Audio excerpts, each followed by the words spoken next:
ඔන්න අද අරගෙන ඇවිල්ලා තියෙන්නේ අපි කරදහය හදන හැටි. අපිට මේ කරදහය හදාගන්න දහය එකතු කරගන්න යන්න ඕනේ වී මූලකට. සාමාන්‍යයෙන් දැන් දහය ගෝණයක් රුපියල් 50ක් 60ක් වගේ මිලකට ලබා ගන්න පුළුවන්. ඊට පස්සේ අපි මේ පේන විදිහට දහය ගොඩවල් ගහගෙන මේවට පොල් කටු අඟුරු මැදට දාලා පුච්ච ගන්න ඕනේ. සාමාන්‍යයෙන් මේ වැඩේට පැය 24ක් එහෙම නැත්නම් දවසක් වගේ කාලයක් යනවා. අපි මේ අතරතුර මේ දහය එක පෙරලා ගැනීමක් සිදු කරනවා. මොකද දහය ඇතුලේ තමයි දැන් ගින්න තියෙන්නේ.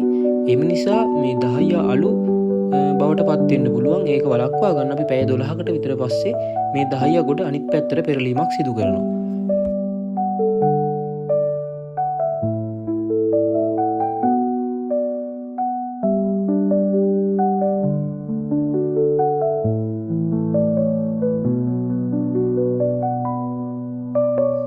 දැන් අපි කතා කරමු මේකේ තියෙන ව්‍යාපාර අවස්ථාව ගැන.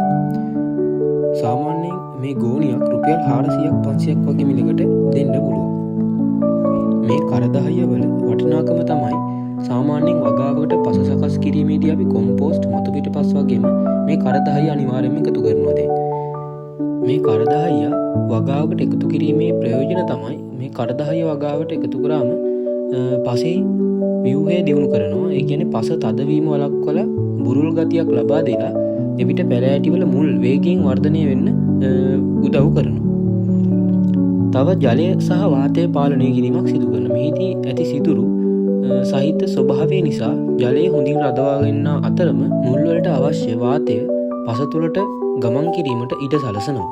ඒ වගේම තව ප්‍රයෝජනයක් තමයි මේ කරදහය මගින් පොහොර රඳවා ගැනීමක් සිදු කරනවා. ඔබ දමන පොහොර වර්ග පසේ සෝදායාම වළක්වා ඒවා තමන් තුළ රඳවාගෙන කාලයක් තිස්සේ පැලෑටි වලට ලබා දීමේ හැකියාව කරදහය තුළ සතුයි.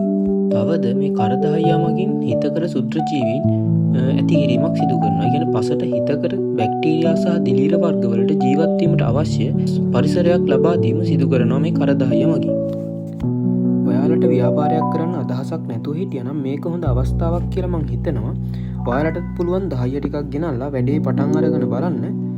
මේ කාලය වන විට කරදහය වලට හොඳ ඉල්ලුමක් අප සමාජයේ තියෙනවා. සාමාන්‍යයෙන් අපිට මෙම ව්‍යාපාරය ප්‍රොමෝට් කර ගැනීම සඳහා Facebook වගේ සමාජ මාධ්‍යයක් යූස් කරගන්නත් පුළුවන්.